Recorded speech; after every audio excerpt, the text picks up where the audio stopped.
The teeth in the neck gambit obviously starts all of this. Don't think I'll forget that. Don't expect for one moment you're going to get off too easily. You might not be the only one to blame, but you're still mostly to blame. For how you come to me when I'm by myself, a lonely girl in a goblin market where some treasures are best left undiscovered. Tonight, my mother's hosting another soiree, all in my honor, a way to find me the perfect husband. She doesn't care what I have to say about it. Nobody cares what I say. So without a word, I slip out the back door and take an evening stroll through the city, past the downtown train station with its melancholy whistles, and along the cobblestone streets with vendors that keep strange hours. "What do you seek, pretty girl?" they ask, their lips curled up in grotesque smiles, each of them proffering me trinkets meant to solve problems I don't have. My nervous hands clasped in front of me, I turn away, and that's when I see you, there at the corner, emerging beneath a gaslight, your voice a sweet melody that could Pied Piper all the children of London to their unmarked graves. "Good evening, Miss Lucy," you whisper, and my skin hums in refrain. I never ask how you know me. It should be my first question, but you don't look like a question to me. You look like an answer, an escape from the everyday, the humdrum of parlors and suitors, and a future where I'll surrender my name and freedom in exchange for a title.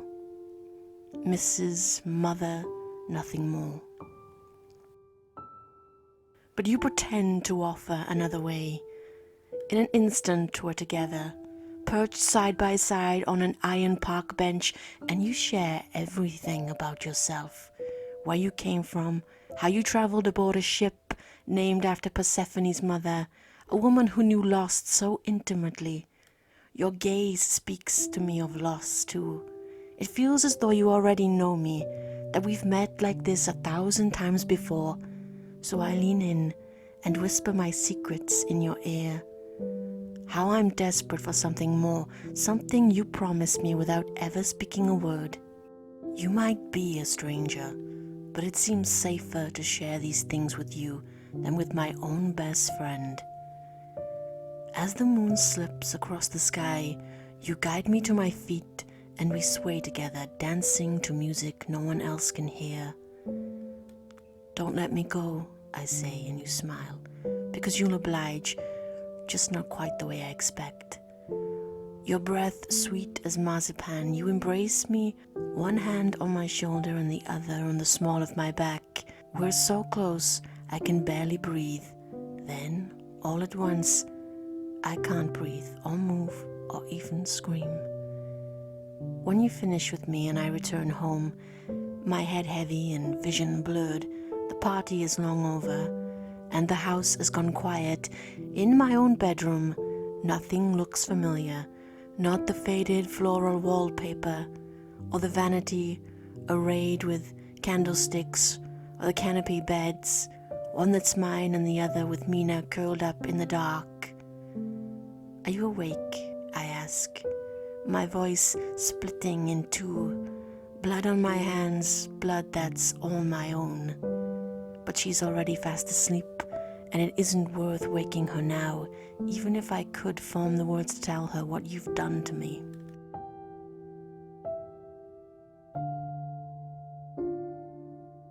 She could have warned me. She could have stitched crosses into all my corsets and brewed me vervain tea until my blood was brimming with it, and you wouldn't have wanted me. Better yet, she could have taken my hand, and I would have taken Mina's, and we could have run away together. Further than the edge of town, further than the Carpathian mountains, to somewhere no man would be brave enough to follow. But that isn't what she did. It isn't what any of our mothers have done. This is the world they inherited, and it's the one we'll get to. perhaps we shouldn't expect anything more. My father, with his bulging bank account and dirty fingernails, is below mention. Sometimes men can be far crueler than monsters.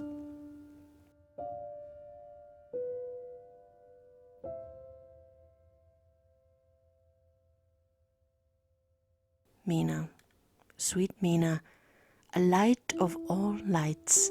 Even if my mother wouldn't have come with us, we could still have fled this city of death.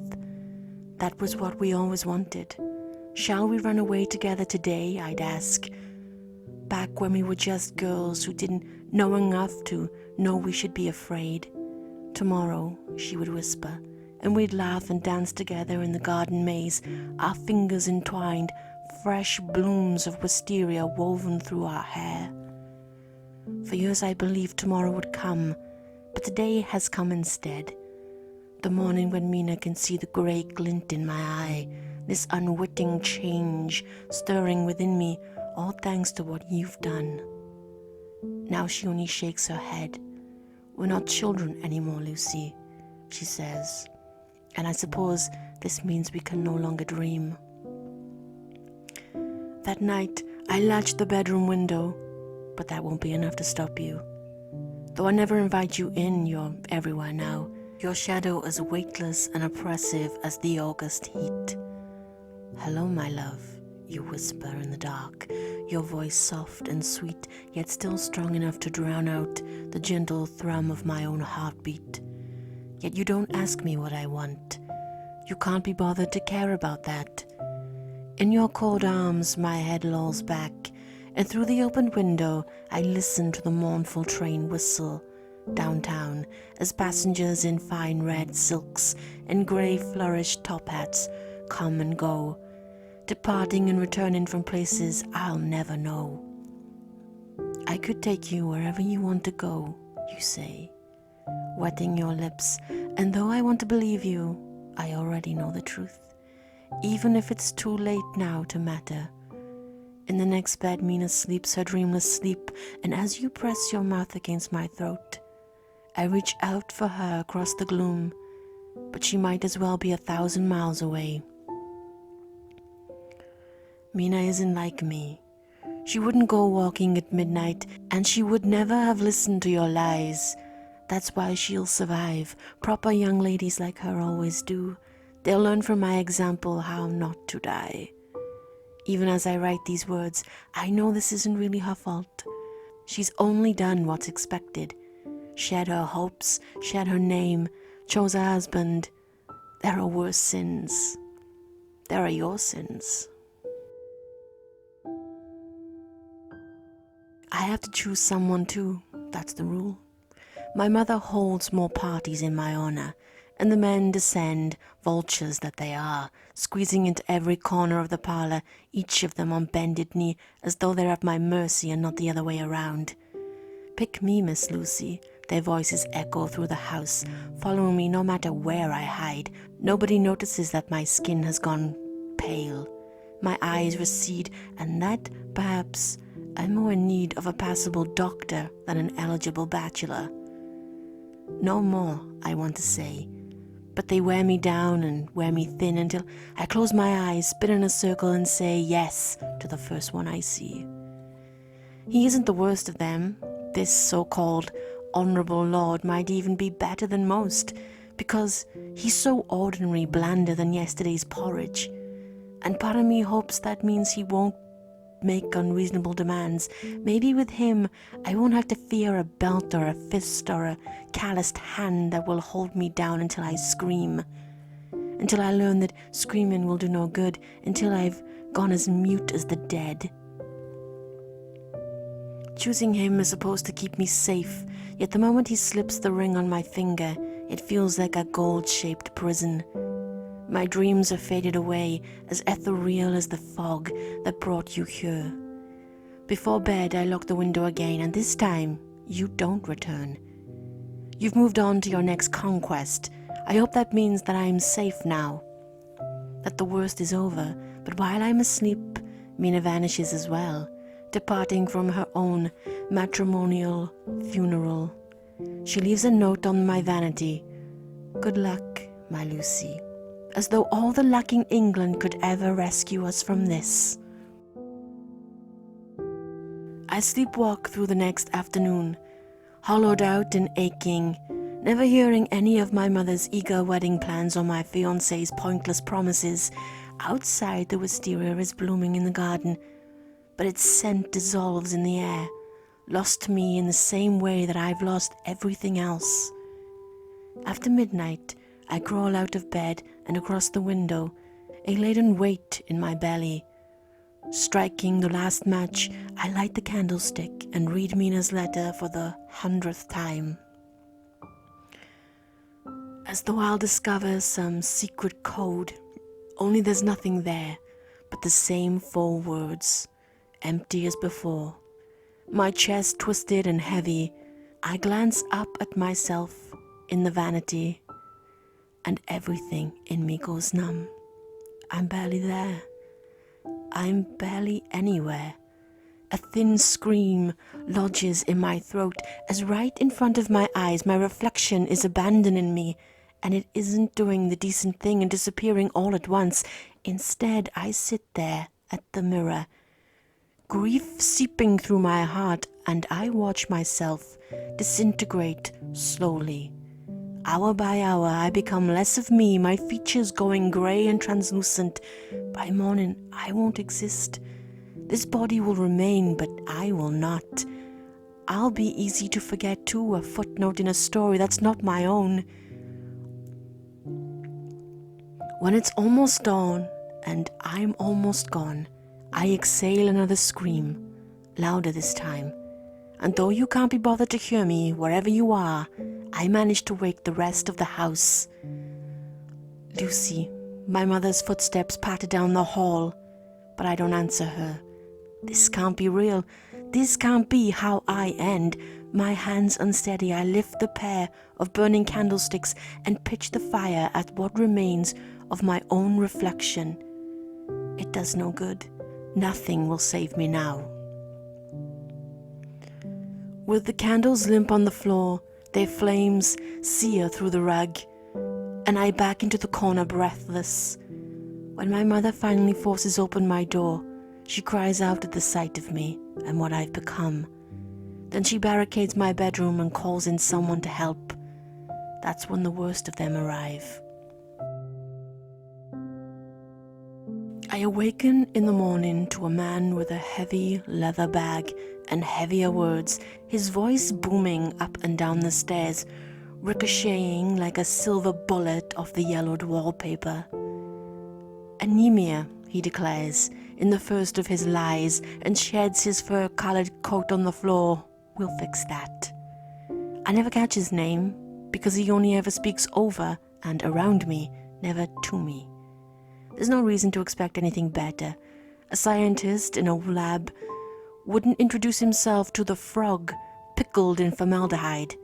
So why should this famed doctor bother to say hello to the one girl restrained on the canopy bed?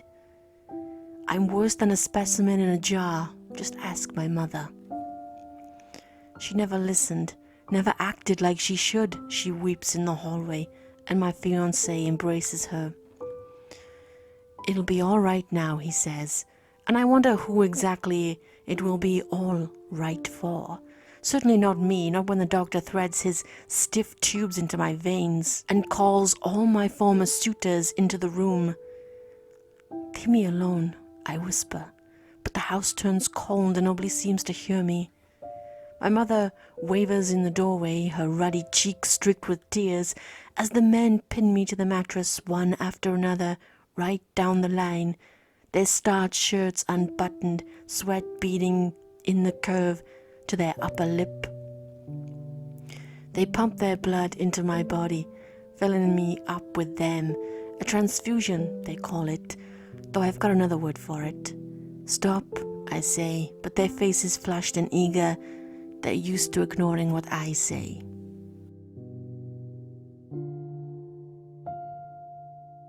For what it's worth, I don't believe this one. I won't believe it, no matter how many times they tell me I should have known better. If only she'd stayed at home, says my mother. If only she'd married sooner, says my best friend. If only she'd been a better patient, says the out-of-town doctor. If only she'd said yes to me instead, says all the suitors I denied. They're wrong. They have to be. With their poisoned blood in my veins, I never beg these men or beg God to forgive me for what I haven't done. The last breath draining out of me, I'd never hate myself for giggling too loudly in the garden, or the parlor, or the streets, for tossing my head back and letting out a shriek of delight that could split the sky and decorum in two. And after I'm dead, I'd never curl up in the shadows of my tomb and weep silently to myself, make-believing all the ways I could have laced my corset a little tighter, kept my shoulders a little straighter, been the kind of girl who might have made my mother proud. I'd never blame myself for what wasn't my fault, just because they claim it's my burden to bear, just because the world isn't made for silly dreamers like me. But like I said, I wouldn't do any of that, so let's not even talk about it.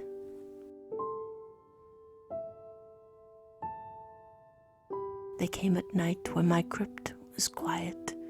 It might only be one or two of the men, or maybe it's all of them. The doctor, I don't know, the suitors I spurned, the fiancé I never wanted. You might be there too, a shapeless form in the background, blending in with the rest of them, a torch in your hand and a sly grin on your face. What do I know? This should be a safe place for me. Resting in my coffin shouldn't be so bad. I've always been a girl who wanted impossible things. Now I'm a corpse who wants only to be left alone. A fair request for the dead, but not something I'll be lucky enough to get. The first scratching at the mausoleum door, and what's left of my heart quickens in my chest. It could be Mina, come at last to pay her respects. She's the only one I'm willing to see. Her hand is strong enough to slip the slab from my coffin to free me from this place.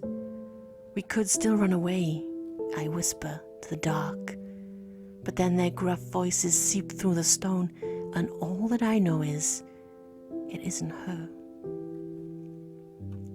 One other thing I know, I haven't left this tomb, nestled here in an ivory lace dress meant for a wedding altar. I've been quiet and calm and nothing like you. I haven't gone into the night and indulged this hunger that writhes inside my belly, the dubious gift you've given me. Yet the truth means nothing to these men. They thrive on gossip, and they'll use their lies sharp as dog-rose thorns against me. They'll claim I've done terrible things because you can't let a corpse rest. You have to make sure the corpse learned her lesson. We need to help Miss Lucy, they agree. All for my own good, of course. All to save me from myself. When they write about this in their journals, they'll say they looked me in the eye when they finished me. They'll say they banded together with wreaths of garlic flowers and words of comfort for the dead. They'll say they were brave men who had no other choice. These are just more of their lies. There's a reason I can't be sure which of them is here. They never dare to show their faces. Instead, packing fodder waist high around my tomb, they barricade me in and set me alight from the outside. I'm already dead, but that doesn't matter. These men know all the best ways to hurt me. As the fire rages, they linger outside and listen to me scream, my skin puddling in my coffin, my brittle bones and brittle heart reduced to ash. I never thought dying twice could be so painful.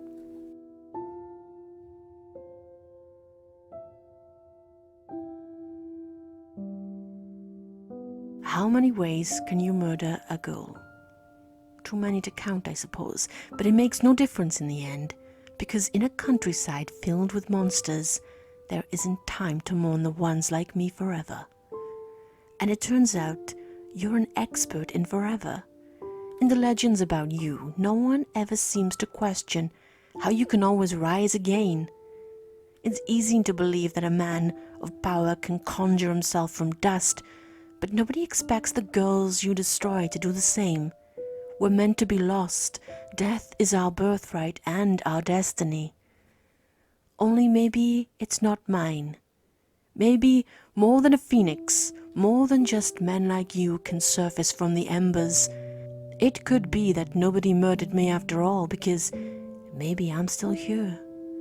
The sun rises and falls again from the sky, and something happens in the mausoleum darkness. A spark that shouldn't be. One that you and the other men could never imagine. The burned slab shifts off my tomb, shattering on the ground, and one fragment at a time I piece myself back together.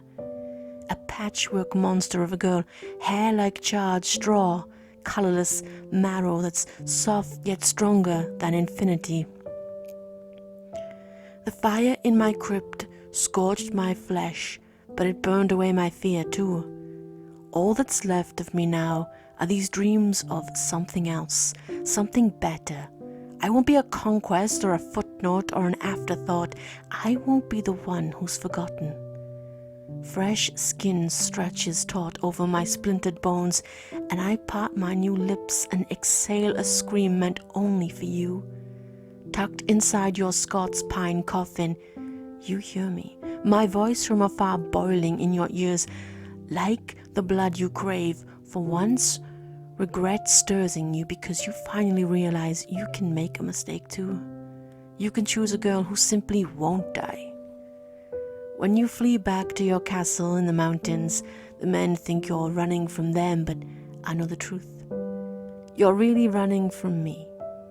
They'll run too when their time comes. Since I don't know which of them visited my crypt, it seems only fair to blame them all. For now, though, you'll have to do. At the downtown station, I climb aboard an evening train headed east. None of the other bustling passengers notice me. In this new body, I'm like a ghost, here and not here, a spectator that can be seen only when I say so. The world has wanted to ignore me, and I'll use that now to my advantage. In my solitary compartment, I close my eyes and envision you, the way you ran home like an administered child, and how quickly the men catch up with you. They outnumber you by a mile, but even once you're at their mercy, they won't understand what to do. Those clumsy hands of theirs, gripping carved wood and crucifixes, fingers trembling all the while. They might turn you to cinders, but they'll also leave you there to resurrect yourself. Soon, there will be another trip across the sea, and another dreamy girl in a goblin market who doesn't know to be afraid. Except not this time. As the locomotive engine chugs across the mountains, carrying me to you, I'll make sure of that much. Let the girls go on dreaming. Let them wander city streets that aren't so fearsome without you waiting there in the darkness. You once knew my secrets. Now I know yours. Far away in a castle that reeks of withered bellflowers and heartache, you'll rise from the ash, and I'll be there to greet you, with my new bones and new skin and this thirst I'll never shake.